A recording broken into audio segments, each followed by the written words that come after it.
Yo! Je souhaite à tous de chaque... Bonjour à tous et bienvenue pour l'épisode 70 des mythes de Fortnite. Chaque semaine, on analyse ensemble 5 mythes et on voit s'ils sont vrais ou non. Et on finit donc cette année avec l'épisode 70.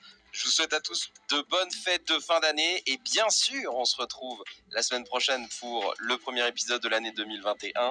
Mais là, on est parti pour le premier mythe de cette semaine. Et le premier, c'est celui de Seiko Nodori qui nous dit on peut faire exploser un bidon d'essence même s'il est à 0.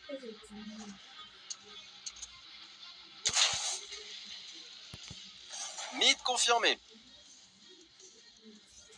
Eh bien oui, effectivement, alors ce mythe, on l'avait encore jamais fait, et donc on l'a testé, ça fonctionne très bien, malgré qu'il n'y ait pas d'essence à l'intérieur, le mythe est bien validé. Le deuxième mythe, c'est celui de Senix, qui nous dit on peut réanimer un joueur KO en l'envoyant dans le point 0.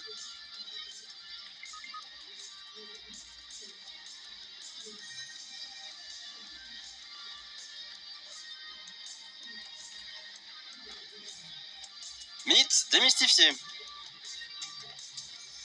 Eh bien non, malheureusement. Je vois que vous avez envie d'essayer beaucoup de choses avec ce point 0. Et effectivement, il y a des choses qui marchent bien, on l'a vu la semaine dernière. Mais là, eh bien, le joueur KO va même pas pouvoir rentrer dans le point 0. Qu'il soit sur nos épaules ou qu'on le lance dessus, en fait, il va rester dessus. Et il va rebondir même contre le point 0, comme si c'était un obstacle. Donc, on ne peut pas réanimer un joueur KO, on ne peut même pas l'envoyer dans le point 0. Le mythe est démystifié. Le troisième mythe, c'est celui de Andrés qui nous dit on peut cumuler les effets du poisson thermique et du fusil de Mandalorian.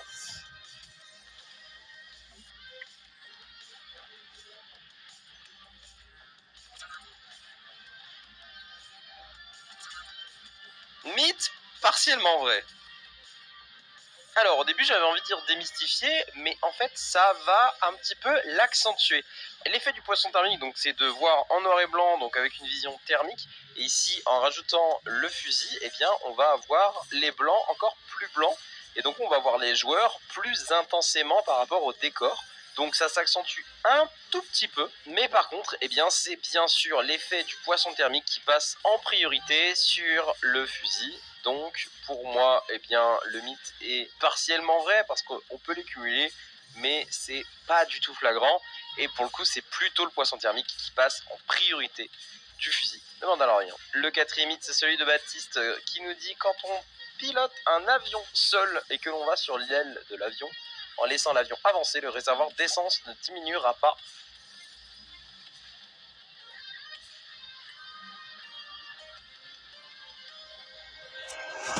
Mythe confirmé. Eh bien oui, ça marche très bien. On peut rester sur l'aile de l'avion et en fait, peu importe la distance qu'on va faire, l'essence ne diminuera pas. Ça peut être pratique en rejoignant une zone éloignée sur la map, puisque on va pas avoir tendance à trop se poser lorsqu'on a pris un avion. Ici, on va pouvoir économiser de l'essence. Donc, une bonne nouvelle, et le mythe est validé. Et le cinquième mythe, c'est celui de Multiplay qui nous dit on peut détruire un airdrop de Noël avec un avion.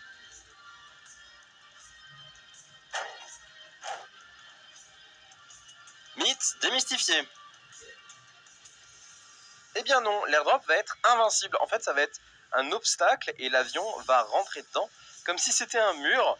Et même en tirant dessus, non, ben, ça va pas marcher non plus. Quoi qu'il arrive, l'airdrop, on ne peut que l'ouvrir.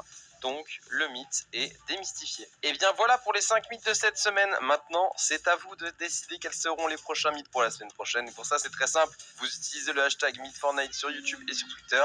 Et je sélectionnerai 5 mythes pour la semaine prochaine. Si vous n'êtes pas abonné à la chaîne, je vous invite à le faire et activer la cloche de notification pour ne louper aucun épisode. Et je vous souhaite de bonnes fêtes de fin d'année encore une fois. Et on se voit la semaine prochaine pour un nouvel épisode. À bientôt. Salut!